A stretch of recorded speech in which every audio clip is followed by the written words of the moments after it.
What are micronutrients? Micronutrients are basically vitamins and minerals and are required for good health.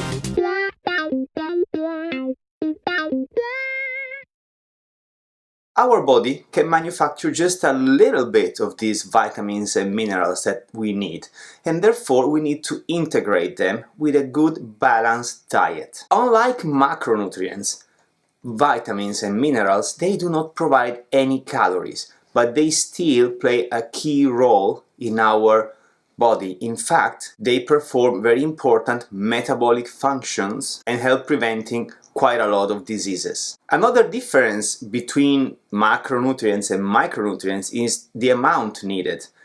While we need a lot of grams of carbohydrates, fats and proteins, we only need a tiny bit of these micronutrients, like we're talking about milligrams or micrograms, which is why we refer to them as micronutrients, because they are needed in a very micro amount. As an example of what these micronutrients can do, a number of vitamins are required for the metabolism of glycogen and fatty acids for the production of energy, as well as the breakdown of amino acids for the production of energy whenever we don't have enough glycogens in our muscles. But what is metabolism? Metabolism describes all of the chemical processes that occur within our organism, including catabolism and anabolism, which are the ones that we are more interested about. Anabolism is the building of small molecules into big ones, while on the other hand,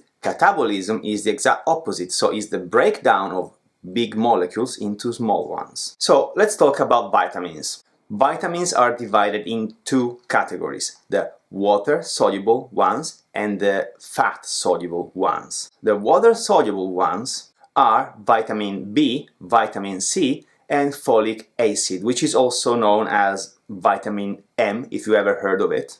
And these vitamins, for instance, are not stored in the body, which means we need to consume them through food more frequently. But they are also very fragile. In fact, they can be destroyed if exposed to high temperatures, for instance, like cooking. Though the best cooking method to preserve this vitamin is to steam, so you should steam a lot more than probably you are doing already, or by grilling. The fat-soluble vitamins are vitamins A, D, E, and K, which explains why we need to consume a number of fats in our diet. In fact, these vitamins are present in fatty food, including animal fats, vegetable oils, and dairy products, and also, of course, in liver and oily fish. However, this doesn't mean that we need to eat this type of food every day. And that's merely because our body, in this case, is capable of storing these vitamins into our liver or in the fatty cells. Now, let's explain what these vitamins do in greater detail. Let's start from the vitamin A, which is a fat-soluble vitamin. I'm going to tell you all the fat-soluble vitamins first. As I said, vitamin A helps strengthening the immune system, and therefore it helps preventing or fighting infections. Where is it found? It is found in cheeses, eggs, yogurt, and fortified spreads. Vitamin D, what does it do? It regulates the amount of calcium and phosphate in the body. Where is it found? Sunlight, oily fish, and eggs. Unfortunately, vitamin D, above all if you live in the northern countries where there is not so much sunlight, it's not really achieved, the necessary amount is not achieved by only eating. Therefore, you really need exposure to sunlight, which we are missing, and it's July in England. You can tell by the way I'm dressing.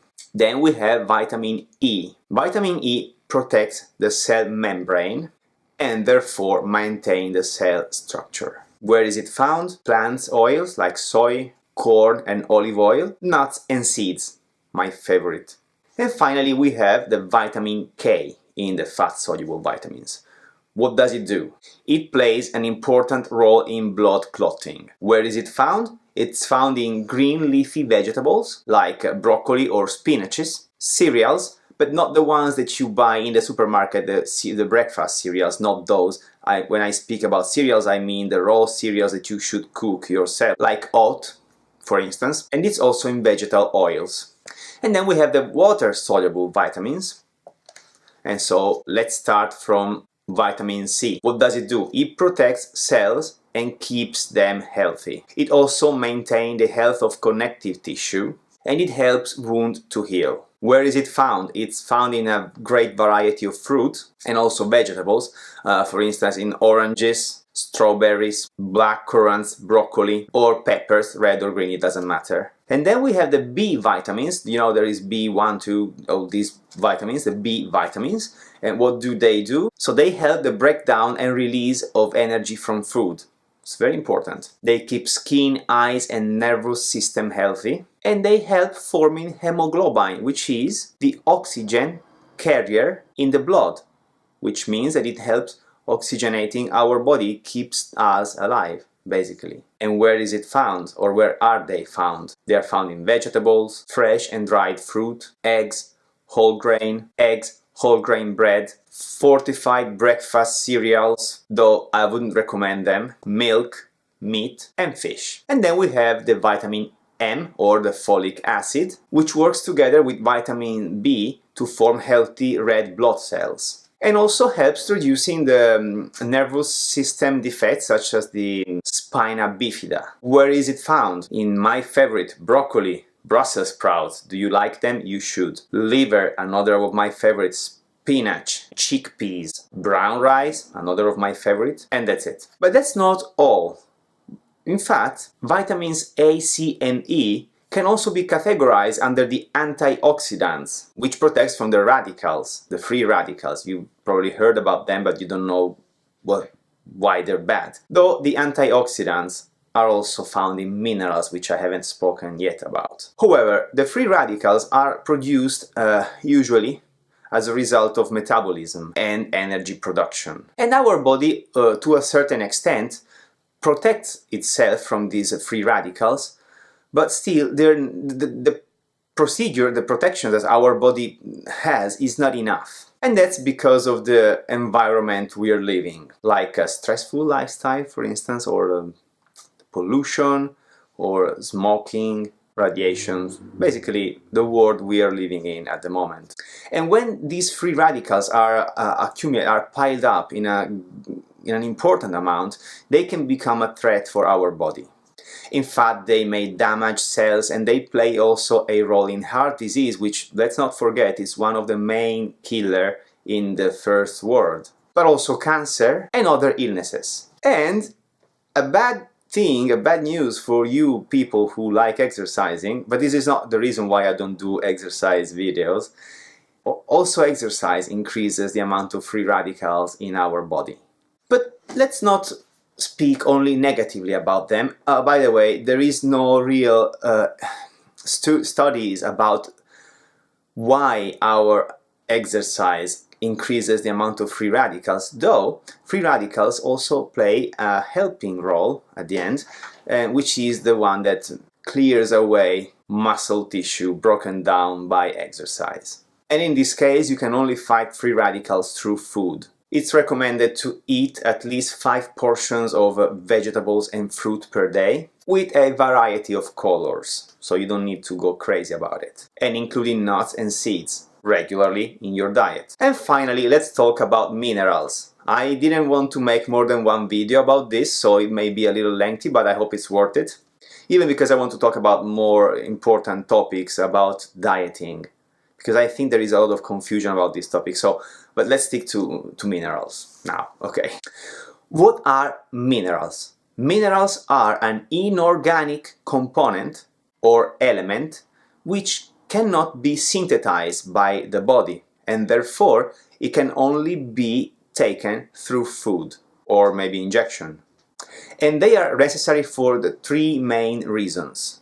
The first one is to build healthy bones and teeth. The second is to control fluid balance in tissues. And the third is to release energy from nutrients. Some minerals are needed in much greater amount than others, and these are recognized as macro minerals. For example, calcium, phosphorus, magnesium, sodium, potassium, and chloride. These are all macro minerals. While the ones needed in much smaller amounts are also known as trace minerals and include iron, zinc, iodine, fluoride, selenium, and copper. But that doesn't make them less important or least important than the macro minerals. In fact, they're just as important. Minerals can be found in a variety of food, such as meat, cereals, bread, fish, milk, and other dairy. They're also in vegetables, fruit, and nuts, of course. Nuts, my favorite.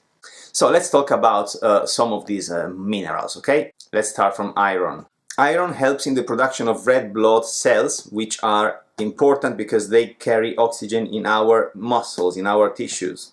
Where is it found? It's found in liver, meat, dried fruits, beans, nuts, whole grains, brown rice for instance, and most of the dark leafy vegetables. Then we have sodium chloride, which is salt basically. And what does it do? It helps maintaining the correct amount of fluids in the body. In fact, you probably heard about salt making water retention. But it's also necessary for nerve transmission and muscle contraction. Where is it found? Meat and vegetables. Basically, it's almost everywhere. And then we have potassium, which balances with sodium. And in fact, it also helps controlling the level of fluids in the body. And it's also necessary for nerve transmission and muscle contraction. Where is it found? Fruit, in example, bananas, but don't think that bananas are the richest. Vegetables, pulses, nuts and seeds, meat, shellfish and milk. I think the richest that I know in potassium is avocado, but there may be something even better. However, bananas is good. And then we have calcium. What does it do? It helps build strong bones and teeth, like I said probably previously. It regulates muscle contractions and heartbeat, and ensures blood clots normally. Where is it found? Milk, cheese and other dairy products, green leafy vegetables, tofu, nuts, and bread made with fortified flour. And last but not least, we have zinc, which is one of the most loved minerals by bodybuilders, and apparently almonds are rich in. Unfortunately, almonds are also a very, very high caloric food. They're delicious though, nuts and seeds. Anyway, what does it do? It helps to make new cells and enzymes, and it helps with the metabolism of the 3 macronutrients, so fats, carbohydrates and proteins, and it's also involved in the healing of wounds. Where is it found? One I told you already, but it's also found in meat, shellfish, dairy products, bread and cereal products. And this concludes today's video about micronutrients. I'm probably going to spend a few words about supplementations in general in the next video. I'm not a big fan of supplements. If you probably follow me since the beginning, you would know. But anyway, I'm going to say goodbye. Please leave a thumb up if you enjoyed the video. I hope also you enjoyed the new environment, but I really didn't want to set up all my green screen and things today. It was faster this way. So if you haven't done it just yet, please subscribe to the channel. Down there is a subscribe button just for you, and there is also a ring bell icon for you to click on so that you would receive a notification through your browser whenever I update my channel with a new video. What else can I say? Thanks for watching. Bye!